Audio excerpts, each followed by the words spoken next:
துபாயில இந்த டெசர்ட் மணல் தங்கம்னு சொன்னா நம்புவீங்களா? அல்ல தங்கம் வரும்னு சொன்னா நம்புவீங்களா?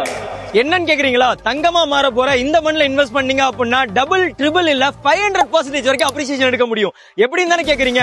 நான் இப்ப நின்னுகிட்டு இருக்க ரோட் பாத்தீங்கன்னா எமிரேட்ஸ் ரோட் எத்திகாட் ரைட்வே இங்கே வருது. ஆக்சுவலா மெயின் பிரீமியம் கம்யூனிட்டி சுத்தி 3 இடத்துலயே வருது. என்னன்னு கேட்டீங்கன்னா எம்ஆரோட கிராண்ட் போலோ வருது, எம்ஆரோட ஹைட்ஸ் வருது, எம்ஆரோட ஓயாசிஸ் வருது.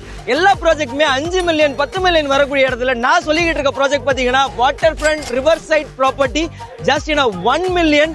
இங்க இன்வெஸ்ட் பண்ணீங்க அப்படின்னா உங்களோட மணியை டபுள் பண்ண முடியும், ட்ரிபிள் பண்ண முடியும். மெயின் திங் ஏன்னு கேக்குறீங்களா? வேர்ல்டோட பிக்கஸ்ட் ஏர்போர்ட் phase 1 கம்ப்ளீட் ஆயிடுச்சு. phase 2 2030ல வருது, phase 3 2040ல வருது. சோ இப்போ இன்வெஸ்ட் பண்ண ஆரம்பிச்சீங்க அப்படின்னா நீங்க ஒரு better profit, better passive capital எடுக்க முடியும். ஏன்னு திரும்பவும் சொல்றேன், phase 2 கம்ப்ளீட் ஆயிடுச்சு அப்படின்னா பிரைஸ் ஹைக் இருக்கும், phase 3 கம்ப்ளீட் ஆயிடுச்சு அப்படின்னா பிரைஸ் ஹைக் திரும்பவும் இருக்கும். சோ இப்போ இன்வெஸ்ட் பண்றது தான் right decision at the right டைம்னு சொல்லுவேன்.